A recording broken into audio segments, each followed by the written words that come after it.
آپ نے بولا ہے کہ جو اسلام قبول کرتا ہے اس سے ہزاروں گنا معاف ہو جاتا ہے، مگر میرے حساب سے سب کا مالک ایک ہے، اور ایک مالک ہوتے ہوئے کس کو یہ نظر سے دیکھتا ہے اور کس کو وہ نظر سے دیکھتا ہے۔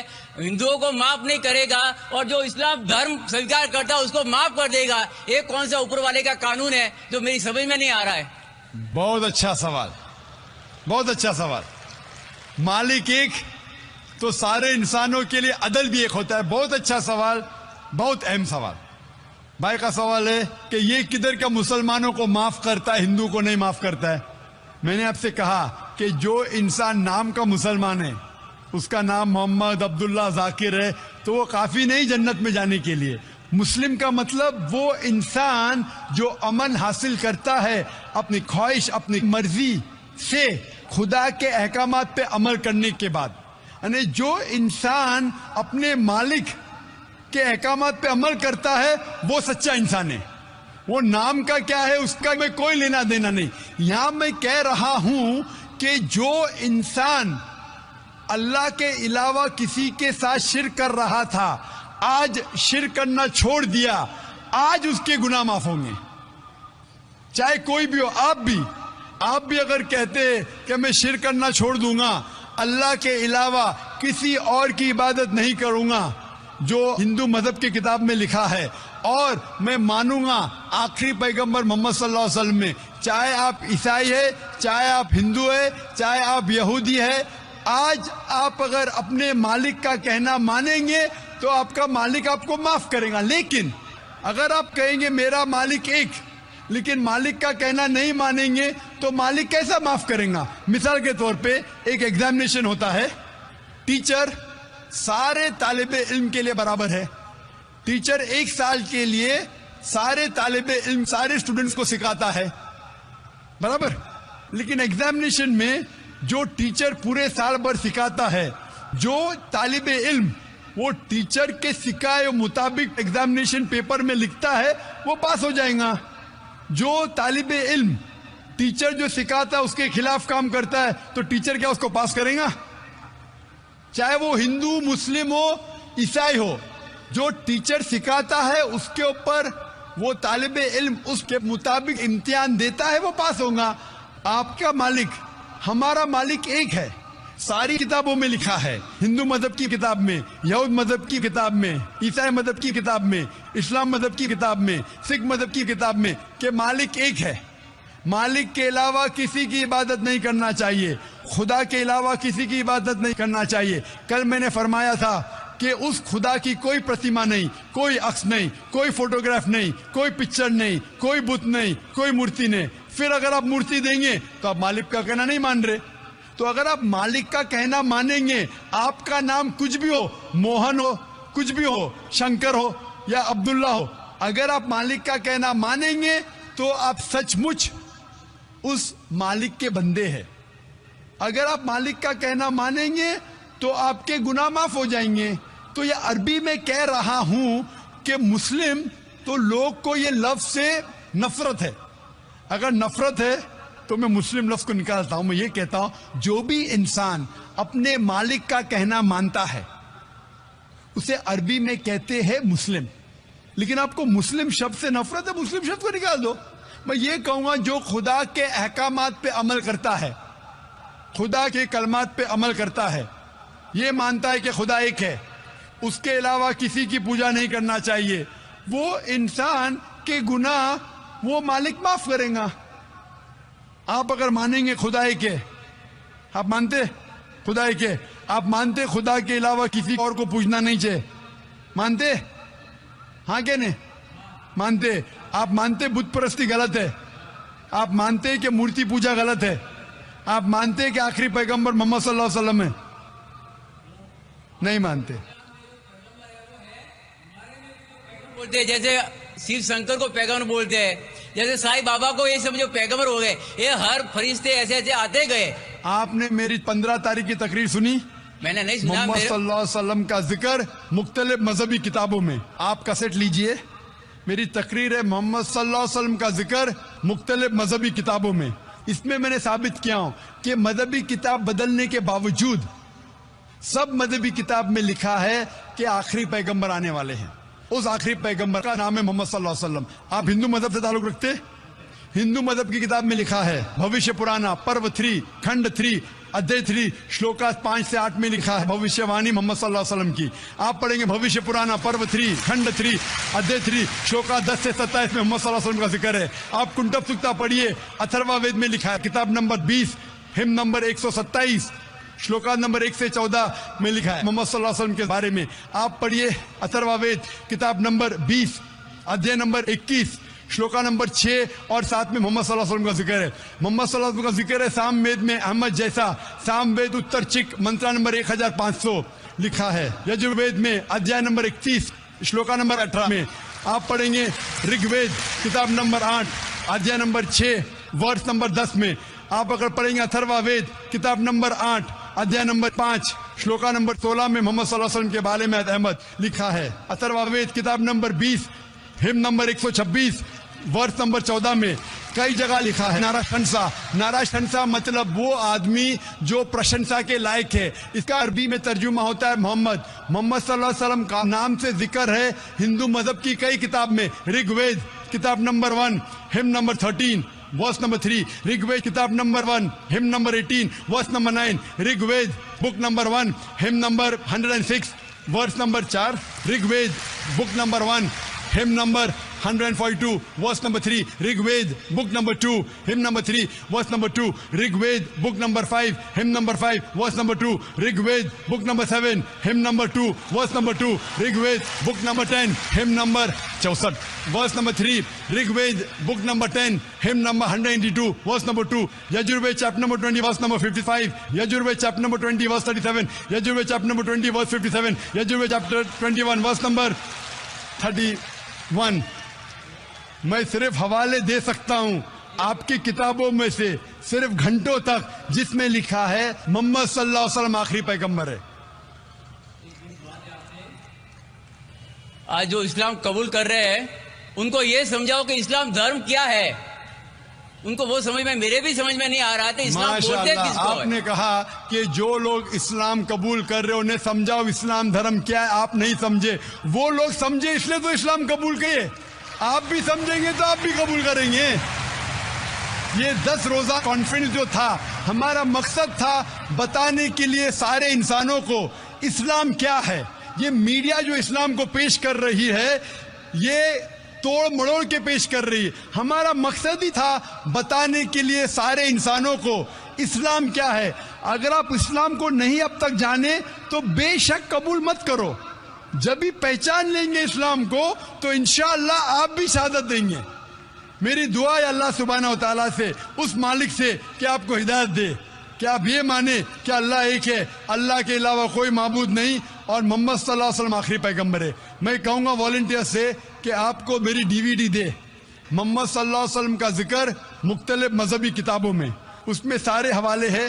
और एक खुसूसन तकरीर है मोहम्मद सल्लल्लाहु अलैहि वसल्लम का जिक्र हिंदू मजहबी किताब में, सिर्फ हिंदू मजहब में। आप उसको देखो और इंशाअल्लाह आप इस बात को तस्लीम करेंगे, आज नहीं तो कल, कि अल्लाह एक है, उसके अलावा कोई माबूद नहीं और मोहम्मद सल्लल्लाहु अलैहि वसल्लम आखिरी पैगंबर है। Hope the answer the question. भाई ने सवाल किया कि अगर खतना करना ज़रूरी है तो जब पैदा इंसान होता है उसी वक्त क्यों नहीं खतने के साथ पैदा होता है। अच्छा सवाल है। और खतना करना क्या ज़रूरी है, ये सवाल पहले पूछा गया था। भाई साहब, अल्लाह सुब्हानहू व तआला अगर चाहता था तो उसके लिए आसान था कि जब बच्चा पैदा होता है लड़का, तो उसका प्रेप्यूज खतने के साथ पैदा हो सकता था। लेकिन अल्लाह सुब्हानहू व तआला, क्योंकि अल्लाह के रसूल ने फरमाया कि बच्चा पैदा होने के पहले ये prepuce, this prepuce acts as a protection. So medically जब बच्चा पैदा होता है, this prepuce acts as a protection, तो मेडिकली अच्छा है, पॉइंट नंबर 1। लेकिन पैदा होने के बाद इस प्रेप्यूज को काटना, खतना करने के कई फायदे हैं। और इससे ये पता चलता है जब एक लड़का या आदमी की खतना होती है, उसके बहुत कम चांसेस है to have cancer of the penis. Penis के कैंसर होने के चांसेस बहुत कम है। आज की साइंस ये कहती है कि अगर खतना नहीं होगा तो कई बीमारियां पीनस की हो सकती है। They can be inflammation of the पीनस, कई बीमारियां हो सकती है।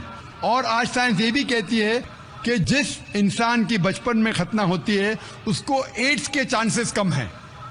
लेकिन अल्लाह सुब्हानहू तआला ने क्यों इंसान को जब पैदा हुआ लड़का तो खतने के साथ क्यों ने पैदा किया? पॉइंट नंबर 1 मैंने कहा कि मेडिकली इट प्रोटेक्ट्स, तो प्रोटेक्शन नहीं रहेगा। और दूसरा, ये अल्लाह के रसूल की सुन्नत है, उनने कहा कि लड़के की खतना होना चाहिए। अल्लाह ताला देखना चाहता है कि आप उसके पैगाम पे अमल करते हैं क्या नहीं, उसके पैगाम पे अमल करते हैं क्या नहीं। मिसाल के तौर पे कई चीज अल्लाह ने बनाई, जहर, आप पूछेंगे कि जहर पीना हराम है, तो अल्लाह ने जहर क्यों बनाई? अल्लाह ताला ने कहा है कि आत्महत्या करना हराम है। अल्लाह देखना चाहता है कि आप उसकी तालीमात पे अमल करते हैं क्या नहीं, उसके अहकामात पे अमल करते हैं क्या नहीं। तो ये भी आपके लिए टेस्ट है कि do you follow the teachings of Allah and his रसूल और नॉट। बट खतना करना जैसा मैंने कहा फर्ज नहीं है, लेकिन करेंगे तो एक अहम सुन्नत है, आपके बहुत से फायदे हैं। Hope the answer the question. यहाँ पे 5 बहनें हैं जिनको शहादा लेना है, अगर आप पांचों का साथ में करा दें। वो अल्लाह ताला कर रहा है। मुझे किसी ने कहा कल कि शहादा इतने हो रहे, क्यों ना आप ऐलान करो कि एक साथ में दो तो वक्त बचेगा और लोग आएंगे। मैंने कहा मैं पब्लिक में नहीं कहना चाहता हूं, लेकिन माशाअल्लाह लोग को पता है कि वक्त कम है, तो पांचों बहनें साथ में माइक के नजदीक आ गए। मैं सिर्फ ये पूछना चाहता हूं पांचों बहनों से, क्या कोई भी आप पे जबरदस्ती कर रहा है इस्लाम कबूल करने के लिए? कोई आप पे दबाव डाल रहा है इस्लाम कबूल करने के लिए? आप मानते हैं कि खुदा एक है और अल्लाह के अलावा कोई माबूद नहीं? आप मानते हैं कि मोहम्मद सल्लल्लाहु अलैहि वसल्लम आखिरी पैगंबर है? मैं सिर्फ ये पूछना चाहता हूँ कि बारी बारी एक बहन अपना नाम कहे, अभी आपका नाम क्या और कौन से मजहब से ताल्लुक रखते, उसके बाद मैं साथ में कलमा पढ़ाऊंगा आपको। मेरा नाम फूलचंद है। माशाल्लाह, 8 भाई इधर, 2 भाई उधर, 5 बहन इधर, 15, सब लोग को साथ में मैं कलमा पढ़ाऊंगा इंशाअल्लाह। अल्लाह ने आपको हिदायत दी है, आप इसको दोहराइए अरबी में, बाद में तर्जुमा करूंगा। अशहदु अल्लाह इलाहा इल्लल्लाह व अशहदु अन्ना मुहम्मदन अब्दुहु व रसूलुहु। मैं गवाही देती हूँ और देता हूँ कि अल्लाह के अलावा कोई माबूद नहीं और मोहम्मद सल्लल्लाहु अलैहि वसल्लम उसके बंदे और पैगंबर है। माशाअल्लाह, अल्लाह सुब्हानहू व तआला आप सबकी जिद्दोजहद को कबूल फरमाए। मैं अल्लाह सुब्हानहू व तआला से दरख्वास्त करता हूँ, दुआ करता हूँ कि अल्लाह सुब्हानहू व तआला आप सबको इस दुनिया और आखिरत में इसका अजर दे, और दुआ करता हूँ कि आप सबको जन्नत फिरदौस दे और इस दुनिया में जो भी आपकी मुश्किलात है उसे दूर करे। और मैं दरख्वास्त करता हूँ हमारे मुसलमान भाइयों और बहनों से कि जब भी नौ मुस्लिम इस्लाम में आता है, हमारा फ़र्ज़ है कि उनकी मदद करे, उनको कोई तकलीफ़ है वो दूर करे। वो अगर जानना चाहते इस्लाम के बारे में कुछ इल्म, तो आप उन्हें दीजिए, इंशाअल्लाह आपको सवाब मिलेगा। और ये हो सकता है कि ये हमारा जरिया भी बने जन्नत के लिए। मैं आप सबको कहता हूँ जो लोग ने इस्लाम कबूल किया, मैं आपसे कहता हूँ कि आप मेरे लिए भी दुआ कीजिए और इस इदारे के लिए भी दुआ कीजिए, ताकि अल्लाह सुब्हानहू व तआला हमारे इस काम को भी कबूल फरमाए। जी खुशामदीद दोस्तों, उम्मीद करता हूँ वीडियो आपने पूरी देखी होगी और आपको पसंद भी आई होगी। अल्लाह ताला बिल्कुल हम सबका खालिक है, हम सबका मालिक है। अगर कोई आपसे पूछे आपको किसने पैदा किया, जवाब अल्लाह ताला ने पैदा किया। रिज़्क़ किसने दिया, अल्लाह ताला ने दिया। लिबास, ये हर तरह की नेमतें अगर हम अपने बदन से शुरू करें, अपनी आंखों को, अपने हाथों को, अपने पाँव को, जिस खूबसूरती से अल्लाह ताला ने तरतीब दिया हमारे बदन को, तो वाकई जो है ना अल्लाह ताला तारीफ़ के काबिल है, और जितनी भी उसकी शुक्र अदा करे वो कम है। और ये बात बिल्कुल गलत है जो बंदा ये कहता है कि अल्लाह ताला नाइंसाफ़ी करता, नहीं, बिल्कुल भी नहीं। अल्लाह ताला कभी भी नाइंसाफ़ी नहीं कर सकता।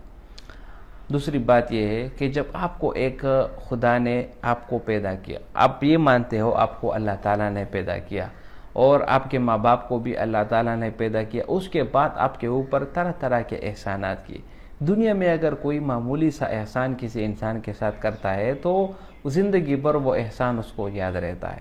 تو سوچو ایک خالق حقیقی جس نے آپ کو طرح طرح کی نعمتیں ہمیشہ کے لیے دی ہو اور ایسی نعمتیں جو دوسروں کو نصیب نہ ہو آپ کی ملی ہو، تو اس کا تقاضا یہی ہے کہ آپ زندگی بھر اس کا حکم مانیں، اس کے احکامات مانیں. اب جب اللہ تعالیٰ آپ مانتے ہیں کہ اللہ تعالیٰ آپ کا خالق ہے، آپ کا مالک ہے، تو پھر آپ اس کی بات بھی مانیں نا. یعنی صرف ضروری نہیں کہ آپ صرف یہ مانیں کہ بس اللہ تعالیٰ ایک ہے اور میں اللہ تعالیٰ سے پیار کرتا ہوں، باقی اللہ تعالیٰ کے جو احکامات ہیں آپ اس کو نظر انداز کر دیتے. نماز اللہ تعالیٰ کا حکم ہے آپ نہیں پڑھتے، روزہ اللہ تعالیٰ کا حکم ہے آپ نہیں رکھتے، اللہ تعالیٰ کا حکم ہے غیبت نہ کرو، چغلی نہ کرو، بہتان نہ لگاؤ، جبکہ آپ سارا وقت اس میں گزار دیتے ہیں. تو جب آپ اللہ کو ایک مانتے ہیں تو آپ اس کے اور احکامات بھی آپ کو ماننے ہوں گے، تب آپ جو ہے نا حقیقی مسلم بنو گے.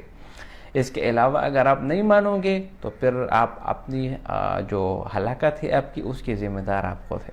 قرآن میں اللہ تعالیٰ فرماتے ہیں ان الدین عند اللہ الاسلام. اللہ تعالیٰ فرماتے ہیں اللہ کے نزدیک جو قابل قبول دین ہے وہ اسلام ہے. جب آپ اسلام کے علاوہ ہندو مذہب اختیار کریں گے، رام رام کریں گے اور مندر کی گھنٹی بجائیں گے، عیسائیت کی طرف جائیں گے، یہودیت کی طرف جائیں گے، جینزم کی طرف جائیں گے، مختلف مذاہب کی طرف جائیں گے، تو یہ آپ جو ہے نا ناشکری کرتے ہو، آپ اپنے پروردگار کی بات نہیں مانتے. اس لیے اللہ تعالیٰ انسان کو سزا دیتا ہے. اللہ تعالیٰ کبھی بھی نا انصافی نہیں کرتا، بلکہ اللہ تعالیٰ خود قرآن میں فرماتے ہیں الذی خلق الموت والحیات لیبلوکم ایکم احسن عملا، کہ اللہ تعالیٰ نے زندگی اور موت کو پیدا کی تاکہ اللہ تعالیٰ اندازہ لگا سکے کہ تم میں سے کون بہتر عمل کرنے والا ہے. تو بھائیو دوستو، یہ بھائی نے جو سوال کیا یہ بالکل غلط کیا کہ اللہ تعالیٰ ناانصافی کیوں کرے گا. نہیں، اللہ تعالیٰ ناانصافی نہیں کرتا. اللہ تعالیٰ نے آپ کو پیدا کیا، آپ کو اختیار دیا، یہ راستہ سیدھا یہ جنت کی طرف جاتا ہے. اگر آپ میری بات مانیں گے اور میرے مذہب کو فالو کریں گے تو آپ اس راستے پہ جائیں گے، آپ جنت میں جائیں گے. اگر یہ دوسرا راستہ آپ اختیار کریں گے، اپنے نفس کی خواہش کے مطابق آپ کے دل میں جو آئے وہ کیا، جو بات دل میں آئے بس وہی کر دیا، تو اب اگر اس پر جائیں گے تو یہ آپ کے لیے نقصان ہوگا. تو جو باقاعدہ طور پر اللہ تعالیٰ نے آپ کو واضح کر دیا کہ آپ کو کامیابی اگر آپ کو ملنی ہے تو صرف اور صرف میرے دین میں آنا ہے، تو پھر آپ کیوں اس دین کو چھوڑ کر دوسرے دین میں چلے جاتے ہیں اور پھر گلے شکوے بھی کرتے ہیں کہ اللہ تعالیٰ نا انصافی کرے گا. نعوذ باللہ، اللہ تعالیٰ نا انصافی نہیں کرتا، اس نے آپ کو اختیار دیا. قرآن میں اللہ تعالیٰ فرماتے ہیں فَأَلْهَمَهَا فُجُورَهَا وَتَقْوَاهَا. اور ڈاکٹر ذاکر نائک کا جواب بھی آپ نے سنا کہ کتنا بہترین قسم کا جواب دیا. اور اسی طرح ہر وہ انسان جو نفس کی خواہشات کے اوپر چلے گا، نفس کی فرما برداری کرے گا، وہ ہلاکت اس کا سبب ہوگا. قرآن میں اللہ تعالیٰ فرماتے ہیں وَمَا أُبَرِّئُ نَفْسِي إِنَّ النَّفْسَ لَأَمَّارَةٌ بِالسُّوءِ إِلَّا مَا رَحِمَ رَبِّي إِنَّ رَبِّي غَفُورٌ رَحِيمٌ. تو بھائیو دوستو، ہمیشہ اللہ تعالیٰ کے احکامات مانو، اللہ تعالیٰ کی دی ہوئی بھیجی ہوئی کتاب اس پر عمل کرو، یقیناً آپ کو کامیابی مل جائے گی. امید کرتا ہوں ویڈیو آپ کو پسند آئی ہوگی. اگر ویڈیو آپ کو پسند آئے تو اس چینل کو سبسکرائب کریں. بہت شکریہ.